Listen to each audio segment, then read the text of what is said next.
உம்மை காணாமல் கண்கள் உறங்காது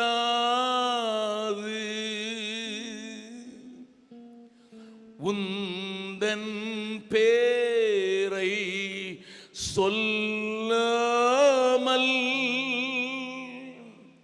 உள்ளம் உறங்காது கடலில் சென்று சேராமல் நதியும் அடங்காது இறைவா உம்மை சேராமல் இமைகள் உறங்காது மேய்ப்பன் நீரும் இல்லாமல் மேன்மை வாராது மேய்ப்பன் நீரும் இல்லாமல் மேன்மை வாராது மந்தைகள் பாடும் சோகங்கள் காதில் விழ வேண்டும் நல்ல மேய்ப்பன் நீரன்றோ இன்றே வர வேண்டும் உம்மை தேடி மண் மீது இமைகள் தொழ வேண்டும் வார்த்தை எங்கும் பேசாமல் கண்கள் அழ வேண்டும் தேவ மைந்தன் பாதத்தில் கண்ணீர் விட வேண்டும் தேவ மைந்தன் பாதத்தில் கண்ணீர் விட வேண்டும். இயேசு கிறிஸ்துவின் மூலம் ஜெபம் கேளும் நல்ல பிதாவே, ஆமென். உட்காரலாம். நான் பாடின பாட்டு யார் எழுதினது தெரியுமா? ஹலோ, நீங்கள் நினைப்பீர்கள் மந்தைகள் பாடும் சோகங்கள் உடைய காதில் விழ வேண்டும் ஆண்டவரே, நல்ல மேய்ப்பராக நீர் வந்து அவர்களை கண்ணீர் வடித்து உங்கள் பாதத்தில் விழ வைக்க வேண்டும் என்று எழுதினது யார் தெரியுமா? உங்கள் ஊர் Vairamuthu. You may be shocked. யாராவது என்கிட்ட கேட்பாங்க, சினிமாக்காரன் பாட்டை அண்ணன் எதுக்கு பாடுறாரு? ஐயா, எந்த வாயிலிருந்து வந்தாலும் அது உன்னை அழ வைத்து விடுகிறது அல்லவா. It's written by Vairamuthu. பக்கத்தில் உங்க கை பிடிச்சோங்க. சினிமாக்காரனுக்கே பாரம் இருக்குது, தேவனை அறிந்திருக்கிறேன் என்று சொல்லுகிற உங்களுக்கு ஏதாவது இருக்குதா? இந்த ஏதாவதுல எல்லாமே அடங்கும்.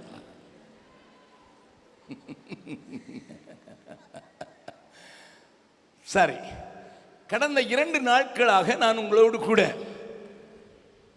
விசுவாசத்தை இந்த வெளிச்சத்தில் பார்ப்போம் என்கிற தலைப்பின் கீழே நான் பேச ஆரம்பித்தேன். அதற்கு ஆதாரமாக விசுவாசத்தை அடிப்படையாக கொண்டு எழுதப்பட்ட எபிரேய நிருப ஆக்கியோன் எழுதின 11வது அதிகாரத்தை நாம் தியானிக்க ஆரம்பித்தோம். விசுவாசம் என்ன செய்கிறது என்பதை நான் உங்களுக்கு சொல்லி அதனுடைய மேன்மைகளை விவரிக்கிற கூட்டங்கள் அதிகம்.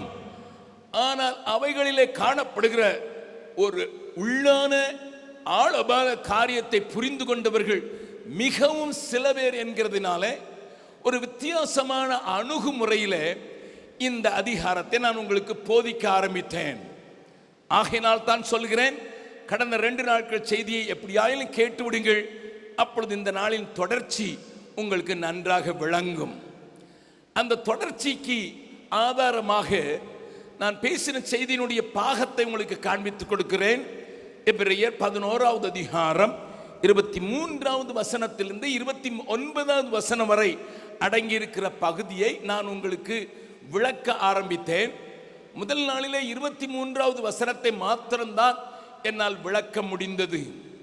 மோசேயினுடைய தாயாராகிய எகபேத்தையும் அவனுடைய தந்தையாகிய அம்ரோனையும் அவனுடைய தமக்கையாகிய மீரியாமையும் அவனுடைய அண்ணனாகிய ஆரோனையும் நான் உங்களுக்கு முன்னதாக வேதத்தின் அடிப்படையில் படமாக காண்பித்து அவருடைய விசுவாசம் செய்தது என்ன என்பதை நான் விளங்க பண்ணினேன். அவர்களுக்கு ஒரு காரியம் விளங்கிவிட்டது. இந்த காலத்தில் மீட்பனாக ஒரு மனிதனை நம்முடைய மக்கள் மத்தியிலே தேவன் தன்னுடைய வாக்கு தத்தத்தின்படியே 400 வருஷங்கள் முடிய போகிறது என்பதை உணர்ந்தவர்களாக, பிறந்த குழந்தை அழகானது என்று மாத்திரமல்ல, ஆண்டவரின் காரியத்திற்கு நியமிக்கப்பட்ட குழந்தை என்பதை கண்டுகொண்டதினால் விசுவாசத்தை உடையவர்களாக, தேவன் கொடுத்த வாக்கு தத்தத்தை பற்றி கொண்டவர்களாக, ராஜாவின் கட்டளைக்கு பயப்படாமல் அந்த பிள்ளையை ஒளித்து வைத்தது மாத்திரமல்ல, when they took one step, அவர்கள் ஒரு அடி எடுத்து வைத்த போது தேவன் அவர்களுக்காக பலத்த கிரியைகளை செய்ததை நான் முதல் நாளிலே விளங்க பண்ணினேன். அவர்களால் முடிந்ததெல்லாம் நாணல் பெட்டி செய்ய முடியும். அவர்களுக்கு அதற்கு மேல் திராணி இல்லை. ஏனென்றால் அடிக்கப்படுகிறவர்கள், அடிமையாய் வாழ்கிறவர்கள், அவர்களுக்கு இந்த பிள்ளையை காப்பாற்றுவதற்கு தங்களால் செய்யக்கூடியதெல்லாம் நாணல் பெட்டி ஒன்று மாத்திரமே. ஆனால் தேவனோ அதை வைத்து வளர்க்கும் இடத்தை பேலஸ்ல, அரண்மனையில் கட்டளையிட்டார். கரங்களை உயர்த்தி ஆண்டவருக்கு நன்றி செலுத்தலாமா? Sir, I want to tell you, if you can do what you can, உங்களால் முடிந்ததை நீங்கள் செய்யும் போது தேவன் அதை பார்த்து சந்தோஷப்பட்டு பெரிய பெருமிதம் கொண்டு செயலாடுக்க ஆரம்பிக்கிறான். வேதம் முழுவதும் வாசிக்கலாம். யோனத்தானுக்கும் சவுலுக்குமே அன்றி வேறொருவர் கையிலும் ஆயுதங்கள் இல்லை. பெலிஸ்தியரை எதிர்த்து வந்திருக்கிறார்கள். யோனத்தான் கையிலும் சவுல் ராஜாவினுடைய கையில் மாத்திரம்தான் பட்டை உண்டு. மற்றவர்கள் தான் வந்திருக்கிறார்கள், ஒரு ஆயுதமும் இல்லை.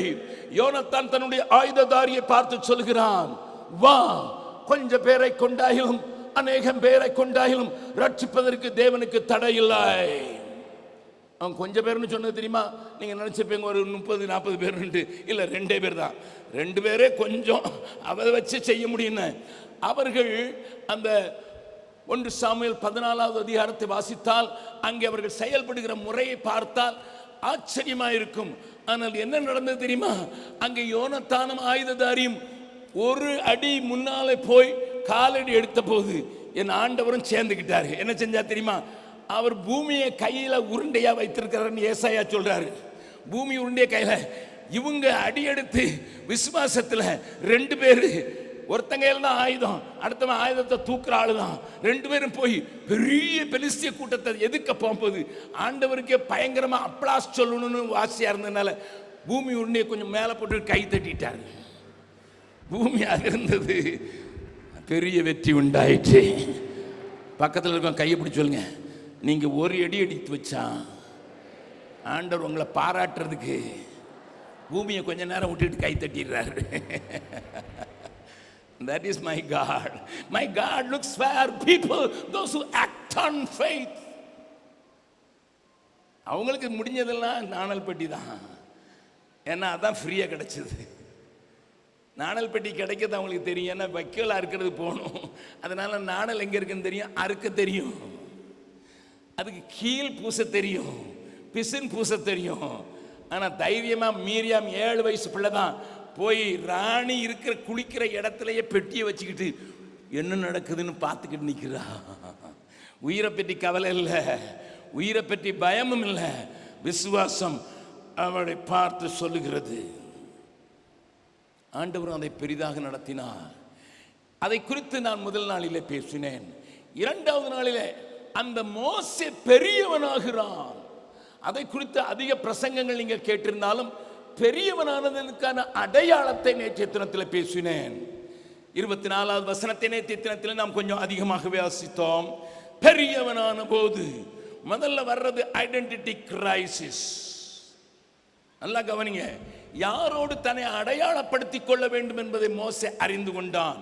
விசுவாசத்தில் நீயும் நானும் தேரும் போது, நீயும் நானும் ஆண்டவரிலே பெரிதாக வளரும் போது எனக்குள்ளே உண்டாகிற ஒரு பெரிய காரியம், நான் எந்த பக்கத்தை சேர்ந்தவன்? மதிப்புடைய, பொருளுடைய, அரண்மனையிலே வாசம் பண்ணுகிற, சுகத்தை உடைய பார்வோன் குமாரத்தின் மகன் என சொல்லப்படுவதா, இல்லை தேவ ஜனம் என்று அடையாளம் காட்டி கொடுப்பதா? தேவ ஜனத்தோடு அடையாளம் காட்டினால் அதோடு கூட it is tagged with suffering, துன்பத்தை அனுபவிப்பதை 25வது வசனத்திலே காட்டி கொடுத்தேன். இரண்டாவது வருது, முதல்ல ஐடென்டிட்டி கிரைசிஸ்க்கு சொல்யூஷன் வந்துருது. யாரோடு நிற்க வேண்டும் என்று தெரிந்து விடுகிறது. இரண்டாவது நான் நேற்றைய தினத்திலே காட்டி கொடுத்தேன். என்ன?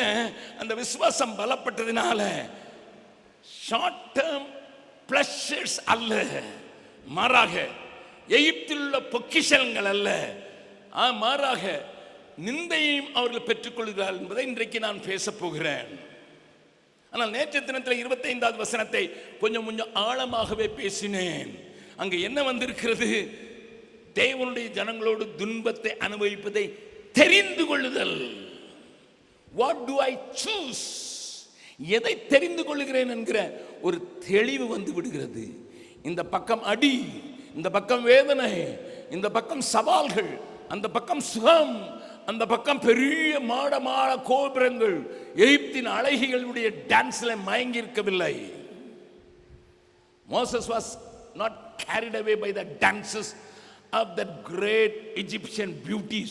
No, it was not attracting, because விசுவாசத்தில் இப்பொழுது அவன் பெரியவனாகி விட்டான் என்பதை நேற்றைய தினத்திலே காண்பித்தேன். So ஐடென்டிட்டி தொடர்ந்து வருகிறது, சாய்ஸ். அதற்கு காரணத்தை நான் காண்பித்து கொடுத்தேன். அதனால தான் 26வது வசனத்தை பேசும்போது நான் சொன்னேன், இனி வரும் பலன் மேல் நோக்கமாயிருக்கிற மனுஷனுக்கு இந்த உலகத்தின் பொக்கிஷங்கள் மண்ணாக தெரியும். நம்ம அடிக்கடி பாடுவோம் அல்லவா, மதுரையிலிருந்து அந்த பாட்டு வெளியாச்சு. உங்களுக்கு தெரியுமான்னு தெரியாது. இந்த பாட்டு, இவ்வுலக பாடு என்னை என்ன செய்திடும், அவ்வுலக வாழ்வை காண காத்திருக்கிறேன். இவ்வுலக பாடு என்னை என்ன செய்திடும், அவ்வுலக வாழ்வை காண காத்திருக்கிறேன். ஆனந்தம் கொள்ளுவேன், அவரை நான் பாடுவேன், உயிருள்ள நாள் வரையில். ஹல்லேலூயா. ஆனந்தம் கொள்ளுவேன், அவரை நான் பாடுவேன், உயிருள்ள நாள் வரையில். உங்களுக்கு தெரிஞ்சதுன்னா பாடுங்க என் கூட, இல்லைன்னா ஆனந்தம் கொள்ளுவேன் பாடுங்க. இப்படி பாடி பாடி தான் 76லையும் இன்னும் 4 மணி நேரம் பிரசங்கம் பண்றதுக்கு தைரியம் இருக்குது, பலம் இருக்குதுயா. வெறும் 76 தான் ஆகுது. என் சகோதரர்கள் சொல்லியிருக்கேன், 76 50 வருஷம் போயிடுச்சு, 26 மறுபடியும் ஆரம்பிச்சிட்டேன். எல்லாரும் சேர்ந்து பாடலாமா? இவ்வுலக பாடு என்னை என்ன செய்திடும், அவ்வுலக வாழ்வை காண காத்திருக்கிறேன். இவ்வுலக பாடு என்னை என்ன செய்திடும், அவ்வுலக வாழ்வை காண காத்திருக்கிறேன். ஆனந்தம் கொள்ளுவேன், அவரை நான் பாடுவேன், உயிருள்ள நாள் வரையில். ஹல்லேலூயா. ஆனந்தம் கொள்ளுவேன், அவரை நான் பாடுவேன், உயிருள்ள நாள் வரையில். எந்த நாவில் புது பாட்டு எந்த இயேசு தருகிறார். எந்த நாவில் புது பாட்டு எந்த இயேசு தருகிறார். மறுபடியும் பாடலாமா? இவ்வுலக பாடு என்னை என்ன செய்திடும், அவ்வுலக வாழ்வை காண காத்திருக்கிறேன். இவ்வுலக பாடு என்னை என்ன செய்திடும், அவ்வுலக வாழ்வை காண காத்திருக்கிறேன். ஆனந்தம் கொள்ளுவேன், அவரை நான் பாடுவேன் உயிர் உள்ள நாள் வரையில். ஹல்லேலூயா. ஆனந்தம் கொள்ளுவேன், அவரை நான் பாடுவேன் உயிர் உள்ள நாள் வரையில். எந்த நாவில் புது பாட்டு எந்த இயேசு தருகிறார். எந்த நாவில் புது பாட்டு எந்த இயேசு தருகிறார். அந்த வாழ்வை பார்த்துட்டா, அந்த தரிசனம் பெற்றாச்சுன்னா, அதுக்கு பிறகு இங்கே இருக்கிறதுலாம் என்னதான் பாடு வந்தாலும், அதனாலதான் பவுலை கேட்டா சொல்லுவான், அது சீக்கிரத்தில் நீங்கிவிடும். நல்லா சொல்லுங்க, லேசான உபத்திரம் அதிக மகிமையான கனமணிவை உண்டாக்குறது என்று அறிந்திருக்கிறோமே. மறுபடியும் ஆண்டவருக்கு நன்றி செலுத்தலாமா?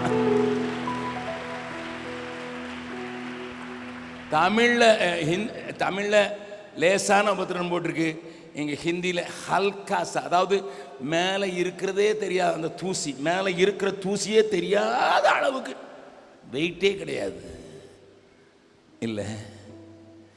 அதை பார்த்த பிறகு இதெல்லாம் ஒன்றும் கிடையாது. நமக்கு பிரச்சனை இதை பார்த்தே பயந்துட்டோம். இவன் இத்தனை பெரிய வீடு கட்டியிருக்கான்,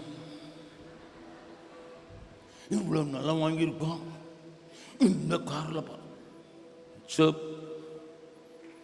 வாய மூடு. அதை பார்த்தீங்கன்னா இதெல்லாம் ஒன்றுமே இல்லையா இல்லையா இல்லையா. பிரசங்கியார்களும் இதையே காட்டுறாங்க. ஏசு விசுவாசி உனக்கு கோடி கிடைக்கும். நான் அந்த ஆளுங்களுக்கெல்லாம் சொல்லுவேன், உனக்கு கோடி போடுவேன். ஏசு விசுவாசிச்சா அவ்வளோ வாழ்க்கை கேரண்டீடா. குமாரன் எனக்கு நித்திய ஜீவனை கொடுப்பார் என்பதை அவரை பற்றி வைத்திருக்கிற தைரியம். If that is highlighted, our life will be radical. நல்ல கவனிங்க. அதனால தான் இனி வரும் பலன் மேல் நோக்கமாயிருந்து என்கிற 26வது வசனத்தை நான் வாசித்தேன். நான் நேற்றைய தினத்தில் கொஞ்சம் சொல்லிக் கொடுத்தேன். எகிப்தில் உள்ள பொக்கிஷம் என்று சொல்லி 50,000 tons of gold was available for Moses for dispatch. நல்லா கவனிங்க, 50,000 டன் கோல்ட் அன்றைக்கு எகிப்தின் பொக்கிஷம். அதுக்கு இவர் தான் அதிகாரியா இருக்கணும். ஆனா அதை காட்டிலும் இன்னொன்று எழுதியிருக்குது, கிறிஸ்துவின் நிமித்தம் வரும் நிந்தையை அதிக பாக்கியம் என்று எண்ணினான். ஓஹோ, எங்கய்யா கிறிஸ்து இங்க வந்தாரு? அந்த கிறிஸ்துவின் நிமித்தம் வந்த நிந்தை என்ன ஐயா? மோசையின் நாட்களிலே கிறிஸ்துவை தெரியாது. மேசியா ஒருவர் வருவார் என்பது ஆதாமுக்கும் ஏவாளுக்கும் மறைபொருளாகத்தானே சொல்லப்பட்டது. அவர் வந்து சர்ப்பத்தின் தலையை நசுக்குவார் என்று ஒரு நிழலாட்டமாகத்தான், ஒரு ஃபாக் சூழ்ந்த இருள் சூழ்ந்த ஒரு நிலையில் தான் இலைமறைவு காயாகத்தானே சொல்லப்பட்டது. Then how come Christ மெசியா என்கிற காரியத்தை அவன் அறிந்தான்? நல்லா கவனிங்க நான் சொல்றத. மோசே எல்லா சாஸ்திரங்களிலேயும் கற்று தேர்ந்தவன் என்று நேற்றைய தினத்தில் சொன்னேன். அவன் எகிப்தின் கலைகளை மாத்திரமல்ல, அவன் தேவனுடைய வெளிப்பாட்டை பெற்றதுனால அவனுடைய மூதாதையர்களுக்கு வெளிப்பட்டிருந்த காரியத்தை அறிந்திருந்தான். ஆகையினால்தான் யாக்கோபு கடைசி நாட்களில் நடக்க போகிற காரியங்களை தன்னுடைய பிள்ளைகளை கூப்பிட்டு சொன்ன காரியம் அவனுக்கு சொல்லப்பட்டு இருந்தது. வாசிக்கலாம். ஆதியாகமம் 49வது அதிகாரம். ஆதியாகமம் 49வது அதிகாரத்தில் யாக்கோபை நாம் எத்தனாகவே பார்த்து பழக்கப்பட்டவர்கள்.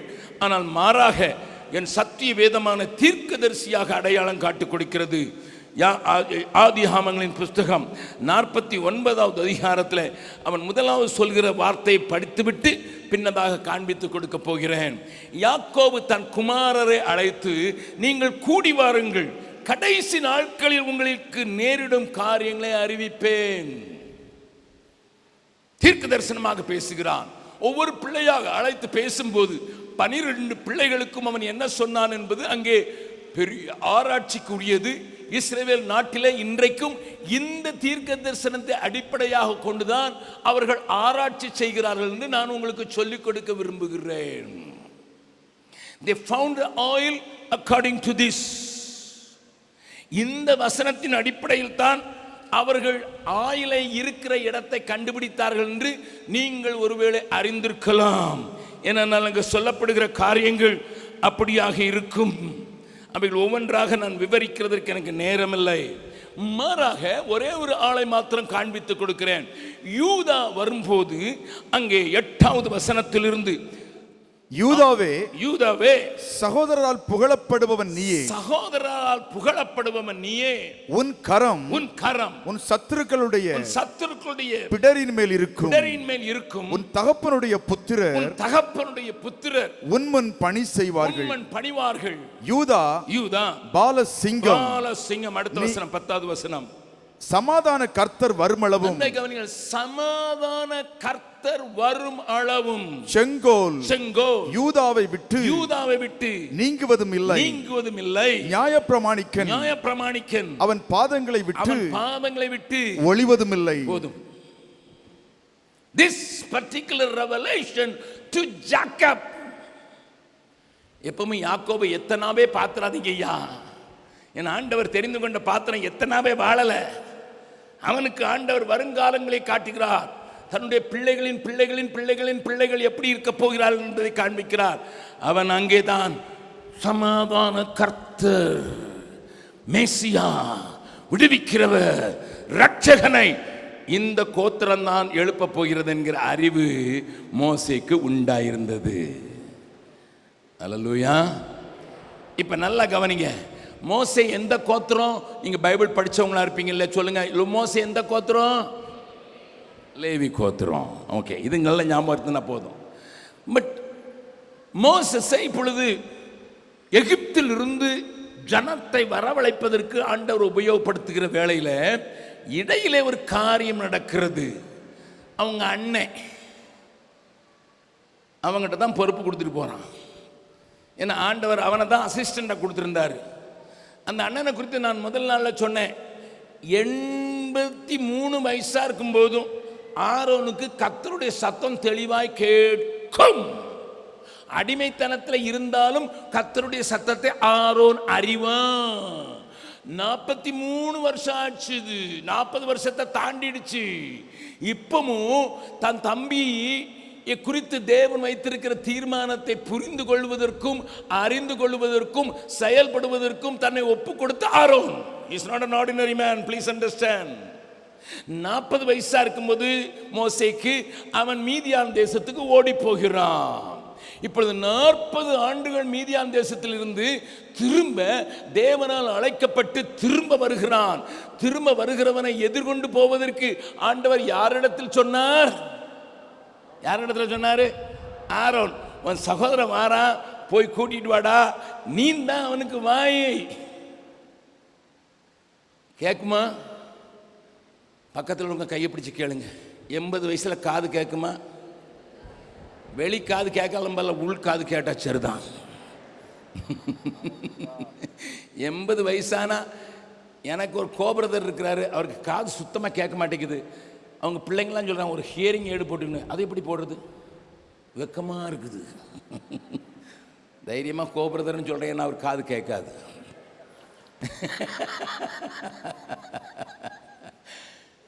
நமக்கு காது கேட்கலன்னு சொல்றதுக்கு ஹியரிங் ஏடு போடுறதுக்கு அவ்வளோ வெக்கம். அப்படி அப்பா 80 வயசான அவனுக்கு இந்த நேரத்தில் 83 வயசு. நல்ல கையை குடிக்க சொல்லுங்க. 83 வயசுலையும் வெளியே காது கேட்கலாம் பரவாயில்ல, உள்காது திறந்திருக்கான்னு பார்த்துக்க, அது போதும்.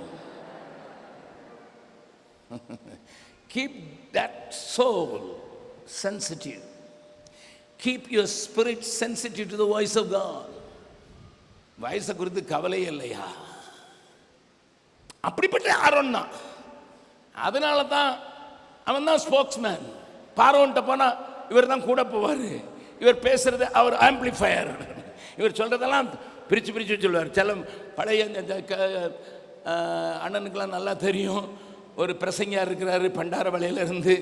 அவருக்கு தொண்டை கட்டி போச்சு. ஏன்னா பிரசங்கம் பண்ணார், பயங்கரமாக இருப்பார். ஆளை பார்த்தாலே மகாராஜா பிரசங்க பாரு, பக்கத்தில் இருக்க ஏசுவனை நேசிக்கிறார். இவருக்கு தான் வழங்கும், இவங்க ரெண்டுத்துல இவங்களுக்கு தான் வழங்கும். ஏன்னா அவருக்கு தொண்டை கட்டி போயிடுச்சு. அவர் பேசுறது மைக்கிலையும் விளங்காது, ஒன்றும் விளங்காது. ஆனால் இந்த ஆளுக்கு கரெக்டாக விளங்கும், அடிச்சு விடுவார். நல்லா கவனிங்க. மோசே தான் சொல்லிட்டானே, எனக்கு பேச வராது, தெற்றுவாயன், நான் ராஜாவேன்னு சொல்லி ராஜா. அதுக்குள்ள அவன் தூங்கிடுவான். அதனால தான் இவன் அசிஸ்டன்ட். அவ்வளோ நம்பிக்கையான ஆளு. நான் சொல்றதான் சொல்லுவான்னுட்டு.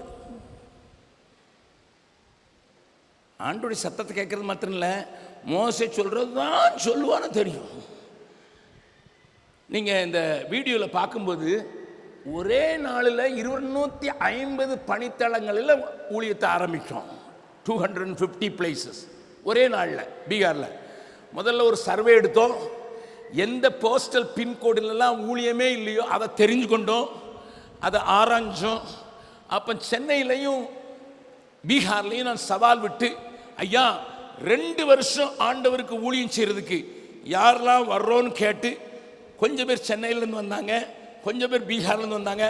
500 பேருக்கு 21 days இன்டென்சிவ் ட்ரைனிங் நடத்தினேன். நாங்கள் நடத்தினோம் எல்லாருமா சேர்ந்து.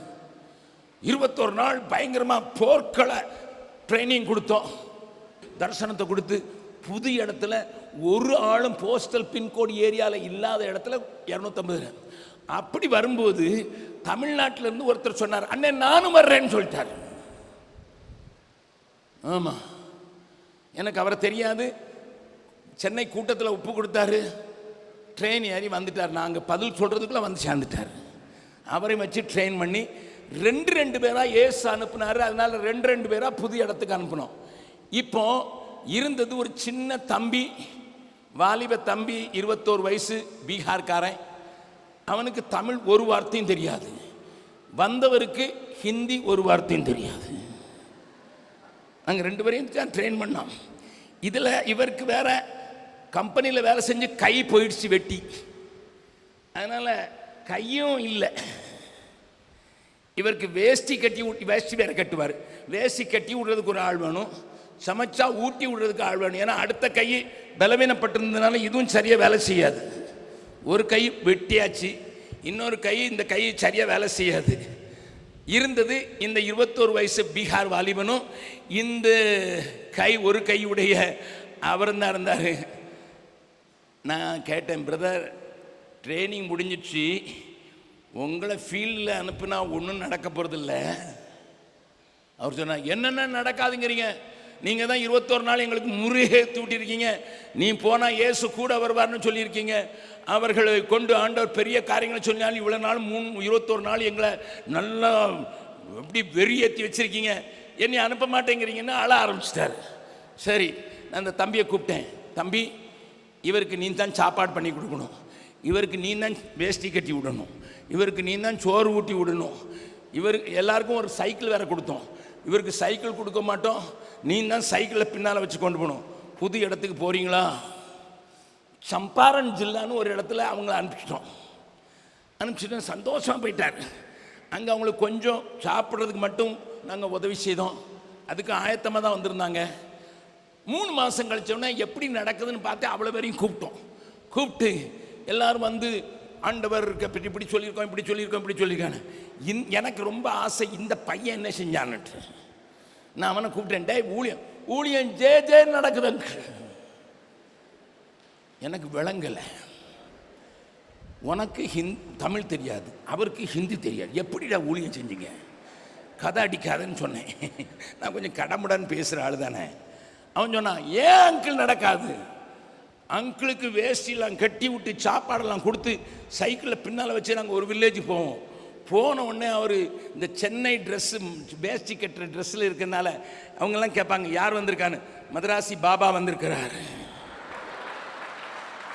20 வருஷத்துக்கு முன்னால் நடந்தது சொல்கிறேன். அவரை சேர் கொண்டு வச்சிருவான். அவர் பிரசங்கம் பண்ணார், நான் டிரான்ஸ்லேட் பண்ணுவேன். எனக்கு விளங்கலை. அவர் என்னடா பிரசங்கம் பண்ணார், உனக்கு ஒரு வார்த்தை தமிழில் தெரியாது. அவர் என்ன பிரசங்கம் பண்ணுவார்? இயேசு வந்தார், உன்னை தேடினாரு, செத்தாரு, மறுபடியும் உயிரோட வந்து இதானே சொல்ல போறாரு. அவர் என்ன மெசேஜ் கொடுத்தாலும் நான் இதே சொல்லிடுவேன். அங்கிள் இப்போ நம்ம ஜெப கூட்டத்துக்கு 25 பேர் வரான். சரி பரவாயில்ல. மறுபடியும் 3 மாதம் கழிச்சு எல்லாரையும் மறுபடியும் கூப்பிட்டோம். என்னடா ஊழியம் நடக்குதா? பயங்கரமாக நடக்குது. அதே ப்ராசஸ் தான். இப்போ 5 இடத்துல ஊழியம் நடக்குது. அல்லேலூயா. 2 வருஷம் தான் அவரால் இருக்க முடிஞ்சு. ஏன்னா மனைவி ரொம்ப சிக்காயிட்டாங்க. அதனால் அவர் திரும்ப போக வேண்டியதாச்சு. இன்றைக்கும் சென்னையில் இருக்கிறார், பலவீனமாக இருக்கிறாரு, சென்னையில் இருக்கிறாரு. அவரை நீங்கள் பார்க்கலாம். 2 வருஷத்தில் 3 இடத்துல இன்றைக்கு சபை நடக்கிறதுக்கு காரணம் இந்த மொழி தெரியாத, வேஷ்டி கட்ட முடியாத இந்த மனுஷனை கொண்டு தான். அதுக்கு காரணம் இந்த டிரான்ஸ்லேட்டர். அவரும் நம்பினார், நாங்களும் நம்பினோம். Sir, my dear people of God, யாரை கொண்டும் கர்த்தர் கிரியை செய்ய முடியுங்கிறதுக்கு நாங்கள் ஒரு நல்ல அடையாளம். யாரை கொண்டாயிலும் பிடி படிச்சிருக்கியா, டிடி படிச்சிருக்கியா? எங்களுக்கு டிடிலாம் இல்லை. எனக்கு ஒரு நண்பர் இருக்கிறார் சுவிட்சர்லாண்டில். அவருடைய 3வது மகன் எனக்கு ரொம்ப பிடித்தமானவன். 5 ஆம்பளை பையங்க, பொம்பளை பிள்ளைங்க கிடையாது. 3வது அவன் பேர் எலியாஸ். அவன் கம்ப்யூட்டர் படித்தான். அவனுக்கு பிடித்தம் இல்லை, ஊழியம் செய்யணும்னு வாங்கிச்சுதான். பைபிள் காலேஜ் போனால் 5 வருஷம் பைபிள் காலேஜில் அங்கே 6 மந்த்ஸ் இஸ்ரேலில் போய் எபிரேய மொழி படிக்கணும். அதுக்கு பிறகு கிரேக்க மொழி படிக்கணும், லாட்டின் படிக்கணும். எல்லாத்தையும் படிச்சுட்டு வந்து டிகிரி வாங்கிட்டு வந்த உடனே நான் அவனை பார்த்து கேட்டேன், எலியாஸ் ஹவ் ஆர் யூ? ஏன்னா எனக்கும் என் மனைவிக்கும் அவன் தான் கைடாக இருந்தான் சுவிட்சர்லாண்டில் நிறைய இடம் பார்க்குறதுக்கு. அவன்கிட்ட கேட்டேன், எலியாஸ் எப்படி இருக்க? அவன் கேட்டான், ஜெபக்குமார், அங்கெல்லாம் பேர் தான் சொல்லி கூப்பிடுவாங்க. Jebakumar, I have a question. என்ன question? What is your theology? ஏன்னா 5 வருஷம் மண்ணளி போட்டதில் 10 தியாலஜி படிச்சுட்டு வந்துட்டான்.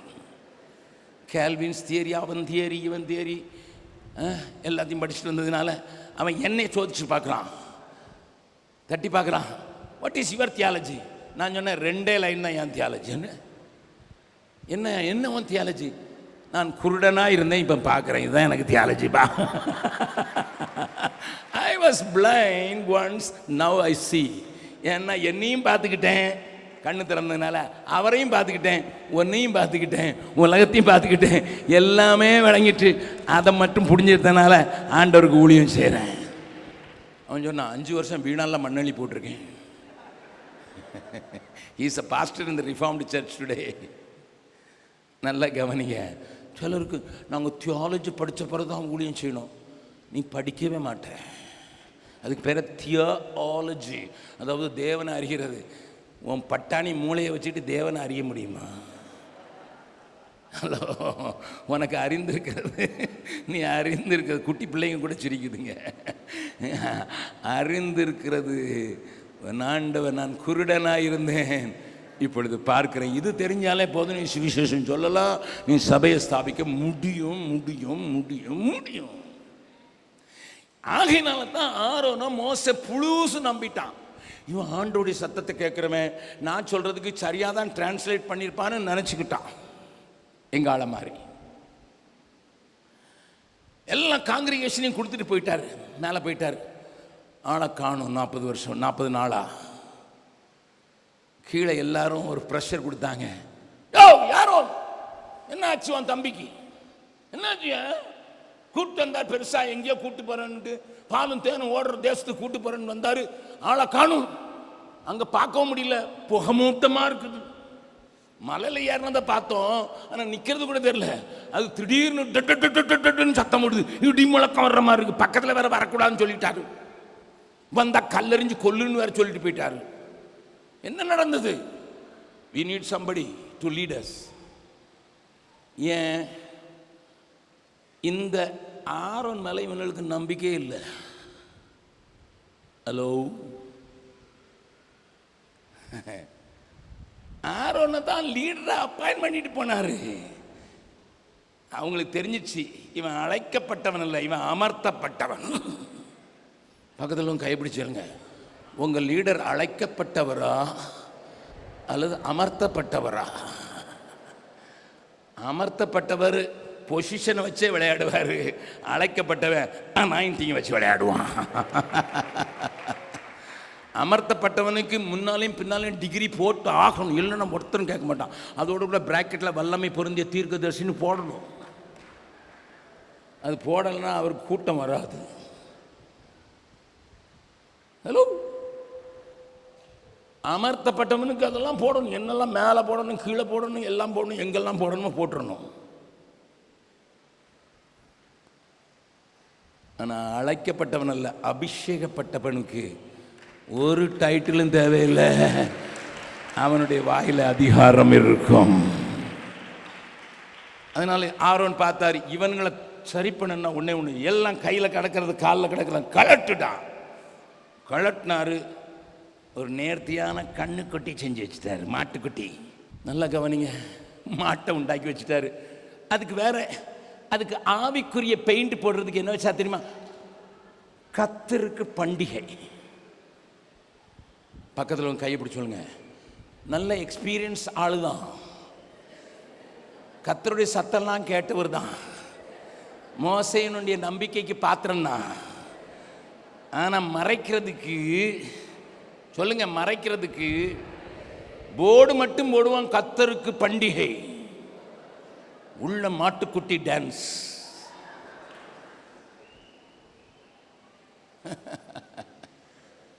தேவன் என்ன செய்தார்னா உங்களுக்கு தெரியும்.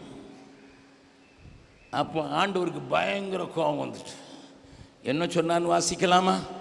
யாத்திராகமம், யாத்திராகமம் நமக்கு தெரிந்த வசனம், ஆனாலும் அதை வாசிக்கலாம். 32வது அதிகாரத்தின் 7வது வசனத்திலிருந்து வாசிக்கலாம். அப்பொழுது கர்த்தர் மோசேயை நோக்கி, நீ இறங்கி போய் எகிப்து தேசத்திலிருந்து நீ நடத்தி கொண்டு வந்த உன் ஜனங்கள் தங்களை கெடுத்துக் கொண்டார்கள். அவர்களுக்கு நான் விதித்த வழியை அவர்கள் சீக்கிரமாய் விட்டு விலகினார்கள். அவர்கள் தங்களுக்கு ஒரு கன்றுக்குட்டியை வார்ப்பித்து அதை பணிந்து கொண்டு அதற்கு பலியிட்டு, இஸ்ரவேலரே, உங்களை எகிப்து தேசத்திலிருந்து அழைத்து கொண்டு வந்த உங்கள் தெய்வங்கள் இவைகளே என்று சொன்னார்கள் என்றார். பின்னும் கர்த்தர் மோசேயை நோக்கி, இந்த ஜனங்களை பார்த்தேன், இவர்கள் வணங்கா கழுத்துள்ள ஜனங்கள். ஆகையால் என் கோபம் இவர்கள் மேல் மூளவும் நான் இவர்களை அழித்து போடவும் நீ என்னை விட்டுவிடு, உன்னை ஒரு பெரிய ஜாதியாக்குவேன் என்றார். What an offer! It's not from Satan. இது சாத்தான் கொடுக்கல, ஆண்டவரே கொடுக்கிறார். அழைத்த தேவன் தருகிறார். என்ன தருகிறார்? I am tired with these people. I am exhausted. களைச்சு போயிட்டேன், இவனை திருத்தவே முடியல. இத்தனை அற்புதத்தை பார்த்தான், இத்தனை வாயில மண்ணா இருக்குது, ஆனா என்ன மறந்துட்டான்.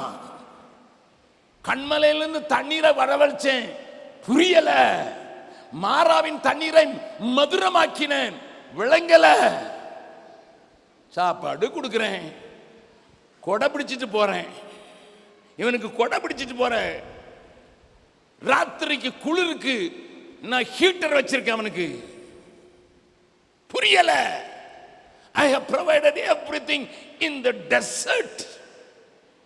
தண்ணி கொடுத்தேன், பேரிச்சம்பழங்களை கொடுத்தேன், மன்னாவை கொடுத்தேன், பாதுகாப்பை கொடுத்தேன், புரியல. அதுக்குள்ள 40 நாளுக்குள்ள கண்ணுக்குட்டி உண்டாயிட்டான் பாருங்க. அதனால ஒண்ணு செய்ய போறேன், I will destroy them totally. நான் ஒண்ணு மட்டும், என் கூட இருந்தல்ல, என் சத்தத்தை கேட்டல, நான் எழுதி கொடுத்ததெல்லாம் கையில் வச்சிருக்கிய போசே, போ, நான் எழுதியே கொடுத்தேன்ல என் கட்டளையிலெல்லாம், உனக்கு தெரிஞ்சிச்சு. அதனால நீ ஒன்று செய், நான் உன்னை பெரிய ஜாதியாக்குவேன். நல்லா கவனிங்க, இந்த ஆஃபர் ஆண்டவர் தருகிறார், சாத்தான் தரல. அன்றைக்கு இயேசுவை பார்த்து சாத்தான் சொன்னா, இந்த மகிமை எல்லாம் எனக்கு கொடுக்கப்பட்டிருக்கிறது, உலகத்தின் அனைத்து காரியங்களும் எனக்கு கொடுக்கப்பட்டிருக்கிறது, இதனுடைய ஆடம்பரம் கொடுக்கப்பட்டிருக்கிறது, இதனுடைய ஐஸ்வர்யம் கொடுக்கப்பட்டிருக்கிறது, இதனுடைய டாம்பியங்கள் கொடுக்கப்பட்டிருக்கு, எனக்கு ஒரு சல்யூட் மட்டும் பண்ணிட்டு அன்னைக்கு இயேசுவை பார்த்து சாத்தான் கொடுத்தா அவர் படா அப்படின்ட்டாரு. நாங்கள் மோசேக்கு சாத்தான் தரவில்லை, தேவனே தருகிறார். ஒருவேளை நீங்களும் நானும் இருந்தா, you are a good judge, நீங்கள் நல்ல நியாயாதிபதி, உங்களுக்கு தெரிஞ்சிருக்கு, நான் தான் ஒருத்தன் உண்மையாக இருக்கிறேன், நம்ம வீடெங்கும் உண்மையுள்ளவன் நான் ஒருத்தன் தான். எல்லாம் எங்கள் அண்ணன் வரைக்கும் அப்படி தான், உருப்படாத கேஸ், எல்லாரையும் போட்டு வாங்கிரும். மதுரையில் இருக்கிற Tamil Nadu mercantile bank, state bank of India, bank of India, Baroda bank எல்லாம் வாங்க கையில் தாண்டான்னு சொன்னால் நீங்கள் எல்லாரும் சொல்லுவீங்க, தேவன் உண்மை உள்ளவன் மனிதன் என்று எண்ணி எல்லா பேங்க் சாவியும் என்கிட்ட கொடுத்துட்டாரு பார்த்தீங்களா, எத்தனையா ஆசீர்வதித்திருக்கிறாருன்ட்டு அடுத்த நாள் போஸ்டர் போட்டால் கூட ஆச்சரியப்பட மாட்டேன். கட் அவுட் வைத்திருவீங்க. ஏன்னா செல்ஃப் ப்ரமோஷன் தானே இங்கே எல்லாரும். மோசஸ் குடும்பம் தான் இருக்காங்க. உடனே பிள்ளை சொல்லியிருப்பான், daddy you have done such a great thing, God was angry with the others, you proved that you are a faithful man. உனக்கு ஒரு பெரிய கட் அவுட் வைத்து அதுக்கு பால் ஊற்றி, ஹலோ. ஆனால் இந்த ஒரு மனுஷனை பாருங்கய்யா, இந்த உலகம் ரட்சிக்கப்படுவதற்கு ஒருவேளை இந்த கூட்டம் அழிஞ்சிரும், இந்த மக்கள் அழிஞ்சிருவாங்க. ஆனால் உலகம் ரட்சிக்கப்படுவதற்கு, கிறிஸ்து வரணும்னா, யூதா கோத்திரம் பாதுகாக்கப்படணும்னா லேவி கோத்திரம் ஒரு பிரயோஜனம் இல்லை. யூதா கோத்திரம் வரணும். கிறிஸ்து வர வேண்டும் என்றால் எனக்கு தேவன் தருகிற ஆசீர்வாதத்தையும் நான் விட்டு கொடுக்க வேண்டும். இந்த இந்தியாவில் இயேசு இரட்சகராக வெளிப்பட வேண்டும் என்றால் தேவனே தந்த ஆசீர்வாதத்தையும் விட்டு கொடுப்பதற்கு தேவன் ஒரு கூட்டத்தை தேடி வந்திருக்கிறார். It was not given by Satan, it's not given by your மாமனார், it was given directly by God. ஆனால் மோசே என்ன சொன்னான்னு உங்களுக்கு தெரியும். என்ன சொன்னான் தெரியுமா? என்ன சொன்னா? ஆண்டவரே, இவங்களை அழிக்கிறதா இருந்தால் என் பேரையும் கிறுக்கி போட்டுரும். ஜனமே கொஞ்சம் யோசித்து பார். ஆண்டவரிடத்தில் ஆசீர்வாதம்னே ஓடி வந்து பழகிட்ட உங்களுக்கு நான் சொல்லுவது கொஞ்சம் புதுமையாக இருக்கலாம். என் ஆண்டவர் ஆசீர்வதிக்கிறார் என்பதில் ஒரு சந்தேகமும் இல்லை எனக்கு. ஆனால் என் ஆண்டவர் தருகிற ஆசீர்வாதத்தையும் என் ஜனம் பாவத்தில் மாழ்கிறதே, என் உயிர் தந்தேன் மண்ணுயிர்க்கே,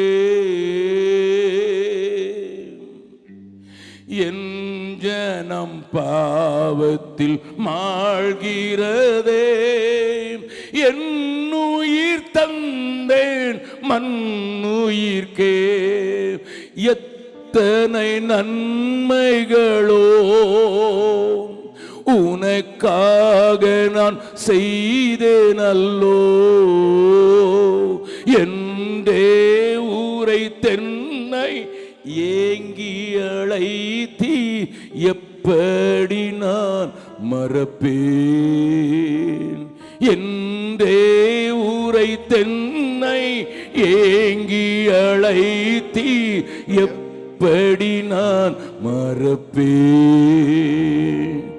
அழைத்தீரே இயேசுவே அன்போடே என்னை அழைத்தீரே, ஆண்டவர் சேவையிலே மரிப்பேனே ஆயத்தமானேன் தேவே,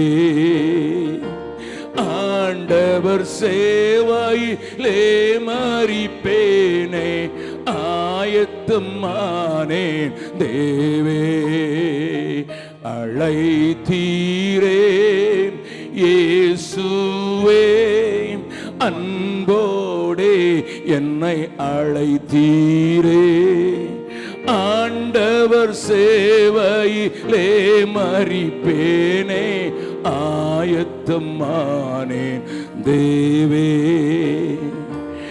ஆண்டவர் சேவையிலே மரிப்பேனே ஆயத்தமானேன் தேவே, அழைத்தீரே.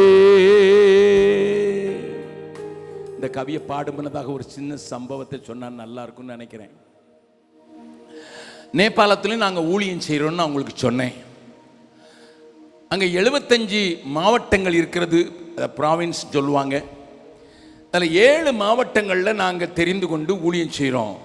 நேபாளத்தை 3 பகுதியாக பிரிக்கலாம். மேலே இருக்கிறத அது மவுண்டன் ரீஜன் சொல்லுவாங்க, மலைகள் நிறைந்தது. ஒரு கிராமத்திலிருந்து இன்னொரு கிராமத்துக்கு போகிறதுக்கு 4 நாள் எடுக்கும். இரண்டாவது ஹில்ஸ் ரீஜன் சொல்லுவாங்க, இங்கே தான் எல்லா டூரிஸ்ட் சென்டர்ஸும் இருக்குது. காட்மண்டு, பொக்ரா அப்படி என்கிற டூரிஸ்ட் சென்டர்லாம் இங்கே தான் சென்ட்ரல் போஸ்டரில் இருக்குது. கீழே இருக்கிறத தராய்னு சொல்லுவாங்க. உத்தரப்பிரதேசம், மேற்கு வங்காளம், பீகார் இவைகளை உள்ளடக்கிய இந்த பகுதிகளில் இங்கே இருந்து போன மக்கள் அங்கே அதிகமாக வாழ்கிறாங்க. அதை தராய்னு சொல்லுவாங்க. இந்த ஹில்ஸ் ரீஜனில் நிறைய ஊழியங்கள் இருக்குது. ஏன்னா வெளிநாட்டுக்காரங்க அங்கே வந்து தங்கலாம், சுகமாக இருக்கலாம், எல்லா வசதிகளும் இருக்குது. அதனால் அங்கே ஊழியம் நிறையா இருக்குது. மேலே ஊழியங்கள் இல்லை. ஏனென்றால் சிதறப்பட்ட கிராமங்கள். நம்மால் தென்னிந்தியாவிலிருந்து போகிறவர்கள் அல்லது அங்கே இருக்கிற கீழே தராய் என்று சொல்கிற பள்ளத்தாக்கில் இருக்கிறவர்கள் அங்கே ஏறுவதற்கு கஷ்டப்படுவார்கள். அதை நேபாளிகள் தான் செய்ய முடியும். கீழே இருக்கிற பகுதிகள் மிகவும் மிகவும் அறியப்படாத பகுதிகளாக இன்னமும் இருக்கிறது. ஆகையினாலே நாங்கள் ஒரு தீர்மானத்தை எடுத்துதான் நேபாளத்தில் பணி செய்கிறோம். கீழே இருக்கிறவர்களுக்கு சுவிசேஷ பணி செய்வதற்கு ஜனங்களை எழுப்பியிருக்கிறோம். நேபாளிகளை தமிழ்நாட்டிலிருந்தும் சிலரை அனுப்பியிருக்கேன். எனக்கு வண்டி ஓட்டுகிற அருமை தம்பி அமலுடைய தம்பியும் டேனியும் அங்கே ஒர்க் செய்தார். நல்ல கவனிங்க நான் சொல்றத. நேபாளிகளை எழுப்பியிருக்கிறோம். ஆனால் இந்த மத்திய பகுதியில் ஹில்ஸ் ரீஜனில் இருக்கிறவங்க தான் மேலே சென்று ஊழியம் செய்ய முடியுங்கிறதுனால அவங்க மத்தியில் நாங்கள் ஊழியத்துக்கு எழுப்புதல் ஊழியத்தை செய்வதற்கு அடிக்கடி அவர்களுக்காக செமினார்கள் போடுவது வழக்கம்.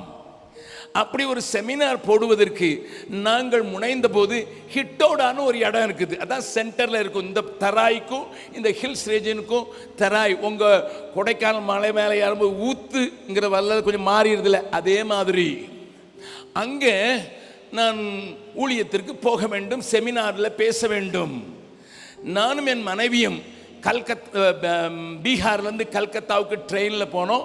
கல்கத்தாவிலேருந்து காட்மண்டுக்கு ஃப்ளைட்டில் போனோம். ஏன்னா ஃப்ளைட்டில் போனால் விசா எல்லாம் தேவையில்லை, பாஸ்போர்ட் இஸ் சஃபிஷியன்ட். நாங்கள் 2 பேரும் போகும்போது அப்போ நாங்கள் அங்கே போய் ஒரு லோக்கல் ஃப்ளைட்டை பிடிக்கணும். 20 நிமிஷத்தில் இன்னொரு இடத்துக்கு போய் அங்கேருந்து மறுபடியும் நாங்கள் காரில் போகணும். அப்படிப்பட்ட இடத்துக்கு போகிறதுக்கு எங்கள் ஃப்ளைட்டு அரை மணி நேரம் லேட் ஆனதுனால லோக்கல் டொமஸ்டிக் ஃப்ளைட் போயிடுச்சு. இப்போ என்ன வரவேற்பதற்கு கொஞ்சம் சகோதரர் வந்திருந்தாங்க. ஒரு சூமோ வண்டியை கொண்டு வந்திருந்தாங்க. அந்த காட்மண்டிலிருந்து இந்த ஹிட்டோடா போடுறதுக்கு ரோடு வழியாக போனால் 6 மணி நேரம் ஆகும். நான் அப்போ அந்த சகோதரில் பார்த்து சொன்னேன், இன்றைக்கி சாயங்காலம் கூட்டம் இருக்காதில்ல, ஏன்னா நம்ம இறங்கியிருக்கிறதே நான் 5 மணி, இப்போ போய் 6 மணினா 11 மணிக்கு தான் போய் சேருவோம், ராத்திரி கூட்டம் இருக்காதில்ல. அவங்க சொன்னாங்க, யார் சொன்னது அண்ணே? நான் கேட்டேன், என்ன பான்னுட்டு. நாங்கள் இருக்கிறோம் நாங்கள். ஆகினால நான் சொன்னேன், எங்கடா போவீங்க? அது ரோட்டில் நான் போயிருக்கேன்டா, 6 மணி நேரம் ஆகும், நீங்கள் பேசாமல் பின்னால் உட்காருங்கன்னு நாங்கள் உங்களை கொண்டு போய் சேர்க்குறோண்டு சூம வண்டியில் மலையில் ஓட்டுனா பாருங்க. ரோடு இல்லாத இடத்துல நான் ஓட்டினா என் மனைவியும் நானும் குதிரையில் ஏறின மாதிரி மேலே கீழே போகிறோம். அப்போ மனைவி அதனால் மடியில் படுத்துக்கிட்டா. இப்போ நான் யார் மடியில் படுக்கிறது? என் தலை 10 நேரம் அடிச்சிருக்கும், டம்மு டம்மு டம்முன்னு.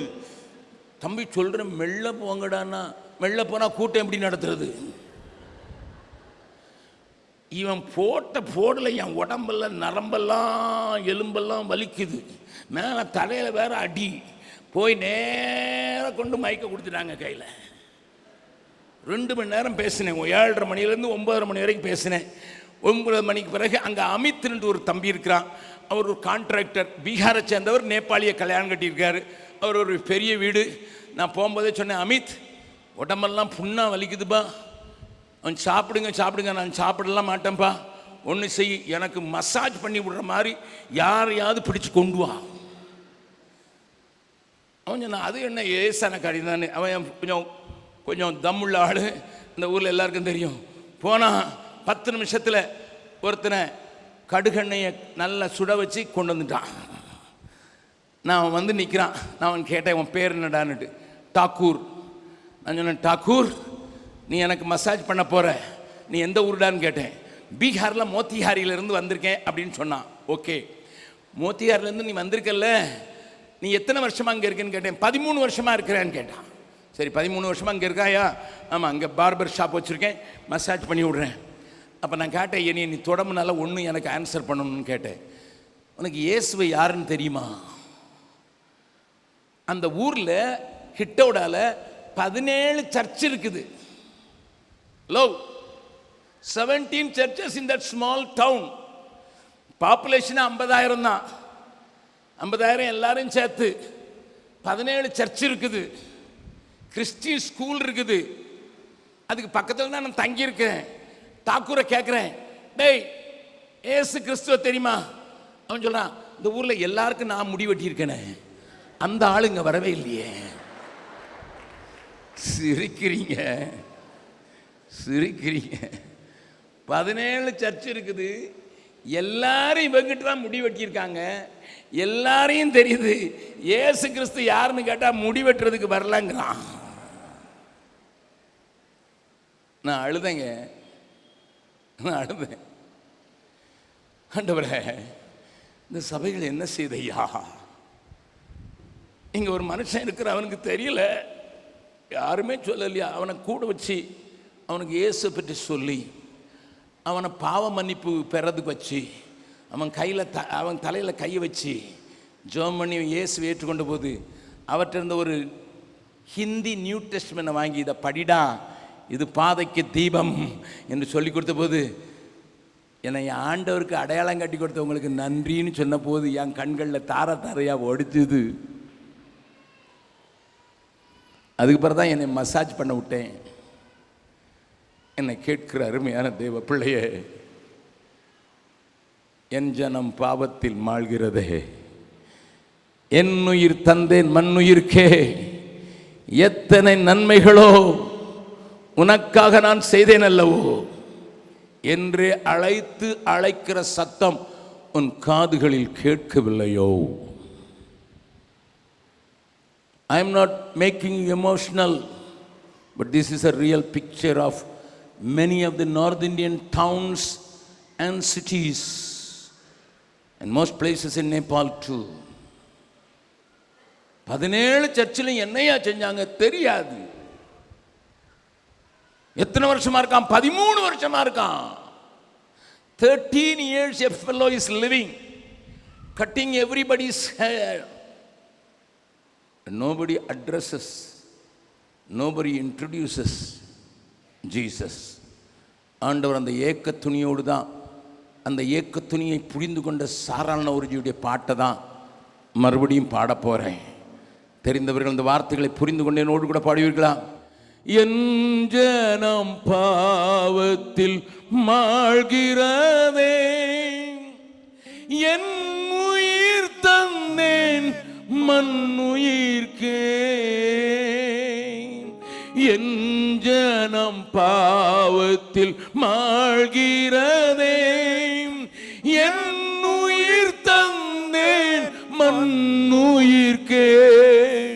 எத்தனை நன்மைகளோ உனக்காக நான் செய்தேனல்லோ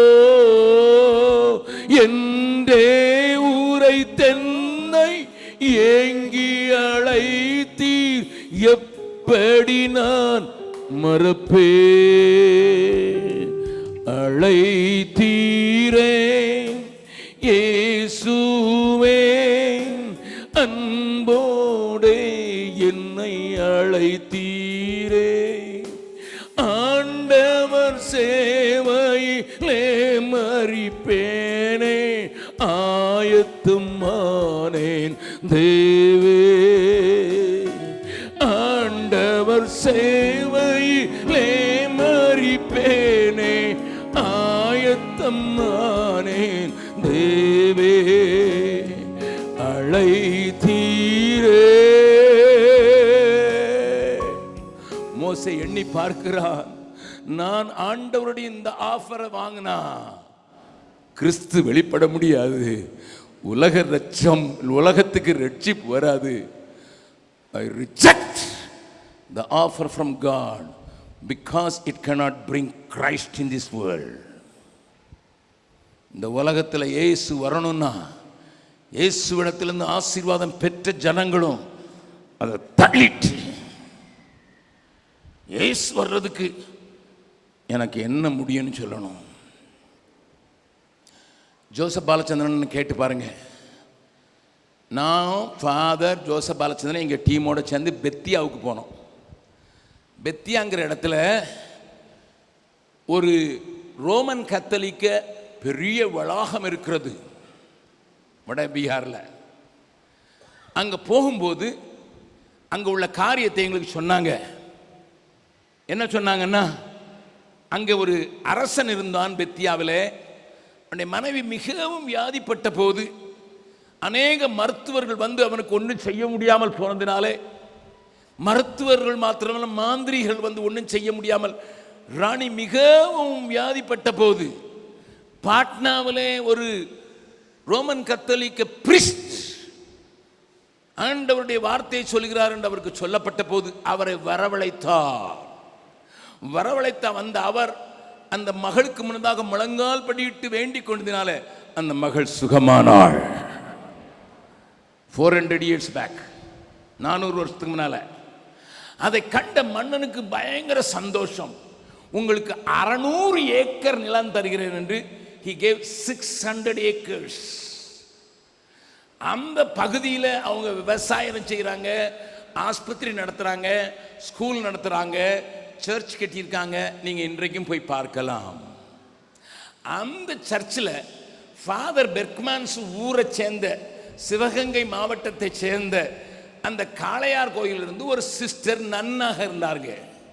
அவங்க எங்களை பார்த்து, இவ்வளோ தூரம் வந்துட்டீங்க ஃபாதர், அண்ணன் நீங்களும் இவ்வளோ தூரம் வந்துட்டீங்க, ஜோசப் அண்ணன் நீங்களும் எங்கள் மதுரை பக்கத்துலேருந்து வந்துட்டீங்க, எங்கள் ஜனங்களுக்கும் கொஞ்சம் கூட்டம் நடத்த வாங்க அப்படின்னு சொன்னாங்க. நடந்ததை சாட்சி வைத்து கொண்டு தான் சொல்கிறேன். அப்போ நான் அவர்கிட்ட சொன்னேன், ஏம்மா அவங்கள இங்கே கூட்டத்துக்கு வர முடியாதா? இல்லைங்க, எல்லாமே வயசான நன்ஸ், எல்லாருமே வயசான நன்ஸ், நடக்கலாம் முடியாது, காலை கூட மடக்க முடியாது, எல்லாம் 80+. அவங்களும் கொஞ்சம் கன்னியாஸ்திரிகள் அங்கே வளாகத்தை பார்க்கணுங்கன்னு வைக்கப்பட்டிருக்காங்க. அவங்களுக்கும் கூட்டத்தில் வைக்கணும்னு ஆசையாக இருக்குது, நீங்கள் வாங்கன்னு எங்களை கூட்டிகிட்டு போனாங்க. ஃபாதர் ஒரு பாட்டு பாடணும், நான் சாட்சி சொல்லணும், அண்ணன் பிரசங்கம் பண்ணணும் ஒரு 20 நிமிஷம். இது எங்களுக்குள்ள நடந்தது. உங்களுக்கு தெரியும், ஃபாதர் எங்கே போனாலும் ஒரு பாட்டை எதுலையாவது பாடிடுவார். ஹிந்தி வருதோ இல்லையோ கொடபடான்னு பாடிட்டார். நான் என் சாட்சியை பீகாருக்கு ஆண்டவர் என்னை கொண்டு வந்த விதத்தை நான் சொன்னேன். அண்ணன் வசனத்திலேருந்து சொல்லிட்டு ஒரு அழைப்பு கொடுத்தாங்க. அண்ணன் தான் கொடுத்தாங்க. உங்களுக்கு யாருக்கெல்லாம் ஜோம் பண்ணணும்னு சொல்லுங்கள், நாங்கள் ஜோம் பண்ணுறோன்னு. நான் தான் டிரான்ஸ்லேட்டர். அங்கே இருந்த கிட்டத்தட்ட ஒரு 25 வயதான நன்ஸ், அவங்களுக்கு பலமே இல்லை. சிலருக்கு கையை தூக்க கூட பலம் இல்லை, சிலருக்கு நேரம் நிமிர்ந்து பார்க்க முடியாது, ஏன்னா கழுத்தில் பயங்கரமான வேதனை. ஆனால் எங்கள் ஆச்சரியத்துக்கு என்ன தெரியுமா நடந்துச்சு?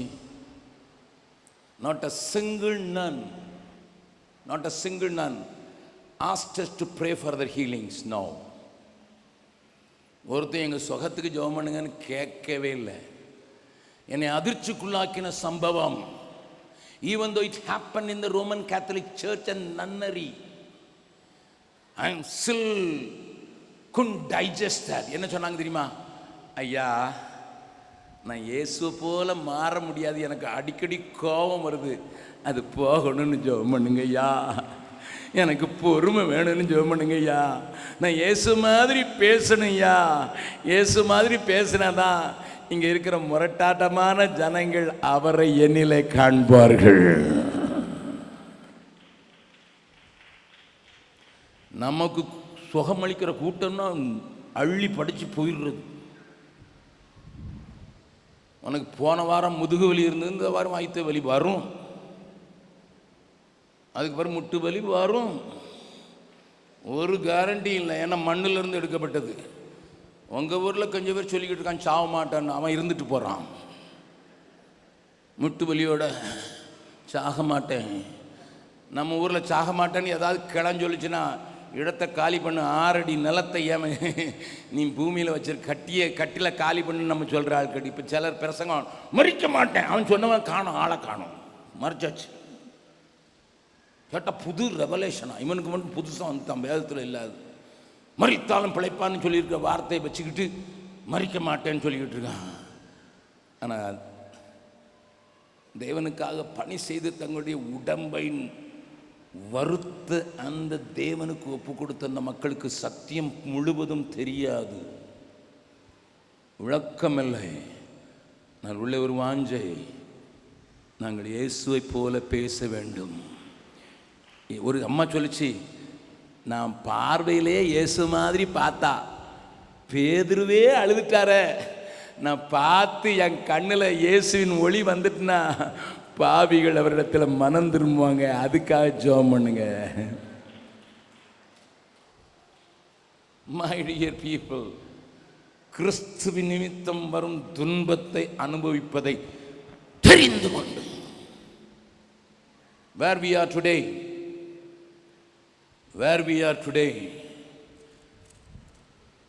what does your faith do in your life?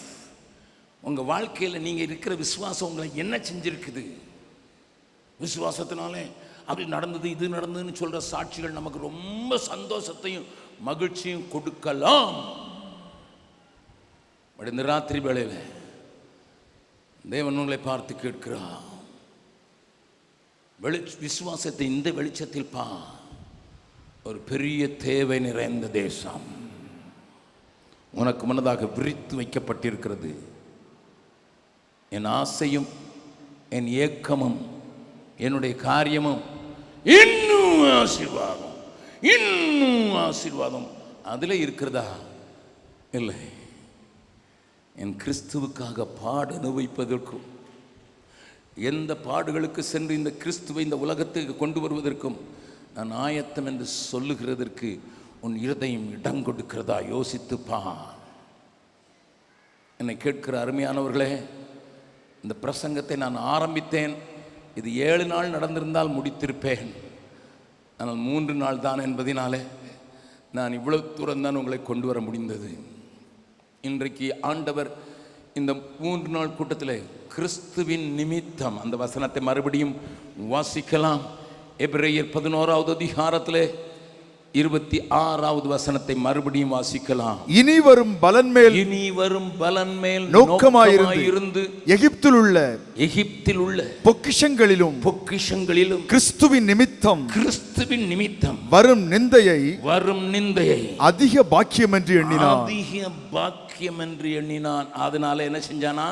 வாசிங்க தொடர்ந்து 27வது வசனம். விசுவாசத்தினாலே அவன் அதரிசனமானவரை தரிசிக்கிறது போல தரிசித்து உறுதியாயிருந்து ராஜாவின் கோபத்திற்கு பயப்படாமல்.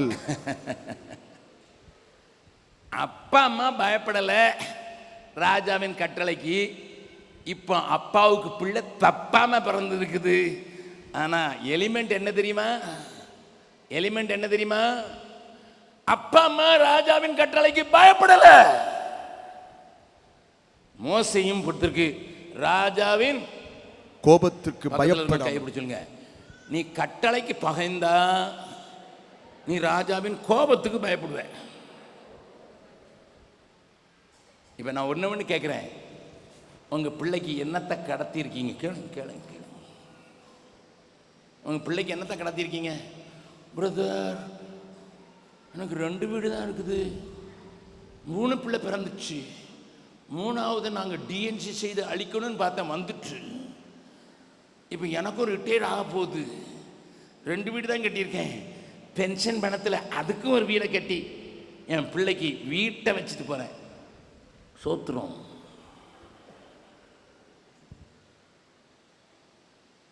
நல்ல கவனிங்க, என்னத்தம்மா கடத்துறீங்க? மோசையுடைய அம்மா அப்பா அடிமையாக வாழ்ந்தவங்க, அதனால கடத்துறதுக்கு ஒன்றும் தெரியாது. ஒன்றும் தெரியும், விசுவாசத்தை இன்ஜெக்ட் பண்ண தெரியும். மோசே மோசே மோசே தேவனுடைய துன்பத்தை, தேவனுடைய ஜனங்களோட துன்பத்தை அறிந்து தெரிஞ்சு கொடுப்பான். ராஜா என்னடா செய்வார்? ராஜா வீட்டில் சோறு தின்னுக்கிட்டே, ராஜா வீட்டில் காசு வாங்கிட்டு இருந்த அம்மா பால் வேற மாதிரி கொடுக்குது. கடைசி மனிதன் கல்வாரியை காணும் வரை நாங்கள் அயர மாட்டோம் என்று சொல்கிற ஒரு கூட்டம் இன்றைக்கு எனக்கு என்ன நேரிட்டாலும் சரி, காணாத ஆட்டின் பின்னே கர்த்தர் கண்ணீருடன் அலைந்தான், அன்போடு உன்னை அழைக்கின்றாரே, இன்றே திரும்பி நீ வா, அன்போடு உன்னை அழைக்கின்றாரே, இன்றே திரும்பி நீ வா, காணாத ஆட்டின் பின்னே கர்த்தர் கண்ணீருடன் அலைந்தான், அன்போடு உன்னை அழைக்கின்றாரே, இன்றே திரும்பி நீ வா, அன்போடு உன்னை அழைக்கின்றாரே, இன்றே திரும்பி நீ வா. சன்மார்க்கர் எல்லாம் துன்மார்க்கரோடே தேவ கோபாக்கின யாழ்மாழ்வாரே, சன்மார்க்கர் எல்லாம் சன்மார்க்கரோடே தேவ கோபாக்கின யாழ்மாழ்வாரே, கர்த்தரின் பந்தியில் பங்கடைய கண்ணீருடன் நீயோ அருள் வேண்டுவாய், கர்த்தரின் பந்தியில் பங்கடைய கண்ணீருடன் நீயோ அருள் வேண்டுவாய், காணாத ஆட்டின் பின்னே கர்த்தர் கண்ணீருடன் அலைந்தார், அன்போடு உன்னை அழைக்கின்றாரே, என்றே திரும்பி நீ வா, அன்போடு உன்னை அழைக்கின்றாரே, என்றே திரும்பி நீ வா. நீங்க உடனே கேட்கலாம், அகஸ்டின் ஜெபக்குமார், இது பாவிகளுக்கு சொல்லப்பட்ட பாட்டு, forget about it. நான் அந்த கவியை பாருங்களேன், துன்மார்க்கர் எல்லாம் சன்மார்க்கரோட தேவ கோபாக்கினையால், சொல்லுங்க பார்க்கலாம் மறுபடியும், துன்மார்க்கர் எல்லாம் யாரு துன்மார்க்கன்? யாரு துன்மார்க்கன்? டாஸ்மார்க்ல நிக்கிறவன். அப்படியா? வாசிங்க மல்கியா தீர்க்கதரிசியின் புஸ்தகம் 3வது அதிகாரம். மல்கியா தீர்க்கதரிசியின் புஸ்தகம் 3வது அதிகாரம் 17வது 18வது வசனத்தை வாசிக்கலாம். என் சம்பத்தை நான் சேர்க்கும் நாளிலே அவர்கள் என்னுடையவர்களாயிருப்பார்கள் சேனைகளின் கர்த்தர் சொல்லுகிறார். ஒரு மனுஷன் தனக்கு ஊழியம் செய்கிற தன்னுடைய குமாரனை கடாட்சிக்கிறது போல நான் அவர்களை கடாட்சிப்பேன். அப்பொழுது போதும், கொஞ்சம் நிறுத்துங்க. வாசிக்க போற முழுசும். கர்த்தர் தம்முடைய சம்பத்தை சேர்க்கும் நாளிலே அப்பொழுது என்ன நடக்குமா? நீங்கள் நீதிமானுக்கும் துன்மார்க்கனுக்கும் தேவனுக்கு ஊழியம். அதுல ஒரு தமிழ் வார்த்தை மிஸ் ஆயிருக்கிறது. If I read my Hindi Bible, அர்த்தாத் அப்படின்னு வரும். அதாவது உங்க பைபிள் எழுதிக்கலாம் நீங்க தைரியமா. The original translation says like that. நீதிமானுக்கும் துன்மார்க்கனும், அதாவது தேவனுக்கு ஊழியம் செய்கிறவனுக்கும் அவருக்கு ஊழியம் செய்யாதவனுக்குள்ள வித்தியாசத்தை திரும்பவும் காண்பீர்கள். யார் துன்மார்க்கன்? ஊழியம் செய்யாதவன் துன்மார்க்கன். நான் அதனால இந்த பாட்டை பாடினேன். என் ஆண்டவர் கண்ணீரோடு கூட காணாத ஆட்டின் பின்னால போய்கொண்டிருக்கிற அந்த மேய்ப்பனை அறிந்த நீயும், பிரகாஷ் யேசுடியான் என்கிற தேவதாசன் எழுதினார், மேய்ப்பனை அறிந்த நீயும் மேன்மையை நாடி ஓடுகிறாயோ? தம்பி, தங்கச்சி, இந்த ராத்திரி வேளையில் தேவனோடு கூட பேசுகிறார். மேய்ப்பன் இயேசுவை அறிந்த நீயும் மேன்மை நாடி ஓடுகிறாயோ? அல்லது மோசே போல என் ஜனத்தை அழித்து விட வேண்டும்? இரக்கம் பாராட்டுங்க சுவாமி. ஆண்டவர் உன் முன்னதாக வந்து நிற்கிறார்.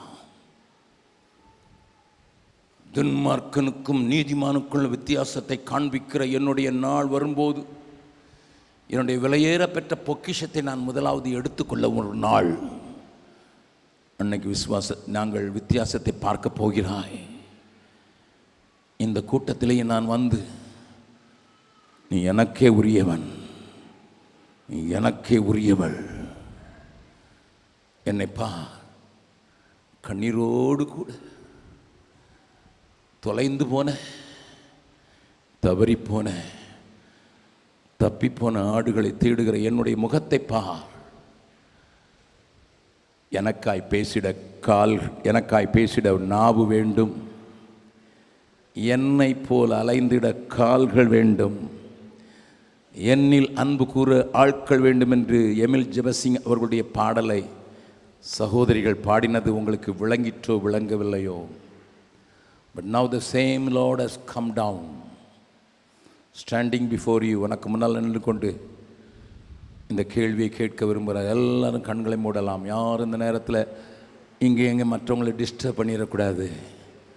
தேவ ஆவியானோடைய பெரிய பிரசன்னம், ஒரு மைட்டி பிரசன்ஸ் ஆஃப் காட். உங்களுக்கு பஸ்ஸு போகணும்னு நினச்சி எங்கே பஸ்ஸு போனாலும் வழியில் பஞ்சராகி நின்றுரும். தேவ ஆவியானவர் கிரியை செய்கிற அந்த நேரத்தில் கண்களை மூடி, ஆண்டவரே நீங்கள் வருகையின் வாழ் நெருங்குத, நீங்கள் உங்களுடைய சம்பத்தை சேர்த்துக்குள்ள வந்திருக்கீங்களே, அந்த நாளில் வெட்கத்தோடு நான் நின்றக்கூடாது சுவாமி. அன்றைக்கு எனக்கு துன்மார்களுக்கு தான் வராருன்னு சொல்லி நான் நின்றக்கூடாது. ஊழியம் செய்கிற குமாரனை கடாட்சிப்பது போல என்னை கடாட்சிப்பதற்கு, என்னை சம்பூர்ணமாக தர்றதுக்கு என்னை ஒப்பு கொடுக்குறேன். நீங்கள் தந்த ஆசீர்வாதம் தான் பெரிய படிப்பு, அநேகருக்கு கிடைக்கல. But I got the opportunity. அதையும் கூட காணாத ஆட்டின் பின்னே போகிற உம்மை பின்தொடர்ந்தவளாக அறியப்படாத பகுதிகளுக்கு ஆண்டவரை சொல்வதற்கும் அந்த மக்களுக்கு பணி செய்வதற்கும் கல்வி பணியிலோ அல்லது மருத்துவ சேவையிலோ அல்லது இப்படிப்பட்ட பிள்ளைகளை மீட்கும் பணியிலோ அல்லது சுவிசேஷத்தை கூறி அறிவித்து சபை நிறுவும் பணியிலோ அல்லது ஆண்டவருக்குள் வந்தவர்களை ஸ்திரப்படுத்தும் பணியிலோ, எந்த பணியில் என்னை அழைத்தாலும் இதோ இருக்கிறேன் என்று சொல்கிறவர்கள் மாத்திரம். யாரும் கண்களை திறக்காத இந்த நேரத்தில் உங்கள் வலதை கையை வைத்து காண்பித்தால் உங்களுக்காக நான் ஜெபிக்க விரும்புகிறேன். நன்றாய் காண்பீங்கள். If you want to go after this lost sheep, those who are wandering, மெய்ப்பன் இல்லாத ஆடுகளைப் போல அலைந்து திரிகிற ஒரு பெரிய கூட்டத்தை தேடுவேன், மெய்ப்பனின் சத்தத்தை துணிக்கப்படுவேன் என்று சொல்கிறவர்கள், கரங்களை உயர்த்தினவர்கள் அப்படியே எழுந்து நிற்கலாம். கண்களை மூடிக்கொண்டே எழுந்து நிற்கலாம். நீங்கள் இருக்கிற இடத்திலேயே நிற்கலாம். Do not look here and there. உங்கள் பக்கத்தில் யார் நிற்கிறாங்க யார் நிற்கலன்னு பார்க்காதீங்க. I go to the next step. தமிழ்நாட்டில் மதுரையில் மாத்திரமல்ல, மொழி தெரியாத புதிதான கலாச்சாரம் கொண்ட அருவருப்பான தொழிலை நடத்தி கொண்டிருக்கிறவர்கள் மத்தியில் ஆகட்டும், அல்ல தேவனை அறியாமல் சங்காரமாய் கொண்டிருக்கிற ஒரு பெரிய கூட்டத்துக்காகட்டும், தேவன் எனக்கு மாத்திரம் ஒரு பொறுப்பை கொடுப்பார் என்றால், என்னை அழைப்பார் என்றால், அறியப்படாத பகுதிகளுக்கு நான் போக ஆயத்தம். ஒரு 5 ஆண்டுகள் அல்லது 2 ஆண்டுகளாயிலும் போக ஆயத்தம் என்று சொல்கிறவர்கள், எழுந்து நிற்கிறவர்களை நீங்கள் அப்படிப்பட்டவர்கள் கரங்களை உயர்த்துங்கள் பார்க்கலாம். எங்கே ஆகிலும் அவர் அழைக்கிற இடத்திலே போய் நின்று அவருக்கு கனி கொடுக்க போகிறேன் என்று சொல்கிறவர்கள் தைரியமாக. If you are not married, you can postpone your marriage for 2 years. If you just completed your college, you can postpone your employment for 2 years. You can come and search those people. 2 வருஷத்துக்கு ஆயில நான் வந்து விடுகிறேன் அண்ணன், uncle, I will come என்று சொல்லுகிறோம். அப்படியே எழுந்து நான் பாடலை பாடும்போதே முன்னதாக வரும்படியாய் நான் கேட்கிறேன். ஆண்டவர் உன்னைத்தான் எனக்காய் பேசிட நாவு வேண்டும், என்னை போல அலைந்திட கால்கள் வேண்டும். முன்னால் வந்து விடுங்கள் நான் பாடும்போதே. எனக்காய் பேசிட நாவு வேண்டும், என்னை போல அலைந்திட கால்கள் வேண்டும், என்னில் அன்பு கூற ஆட்கள் வேண்டும், இதை உன்னிடம் கேட்கிறேன் தர வேண்டும். என்னில் அன்பு கூற ஆட்கள் வேண்டும், இதை உன்னிடம் கேட்கிறேன் தர வேண்டும். மந்தையில் சேர ஆடுகளே எங்கிலும் கோடி கோடி உண்டு, சிந்தையில் ஆன்மபாரம் கொண்டு தேடுவோம் வாரி திருச்சபையே. மந்தையில் சேர ஆடுகளே அழைக்கிறார் இயேசு, அவரிடம் பேசு, நடத்திடுவார்.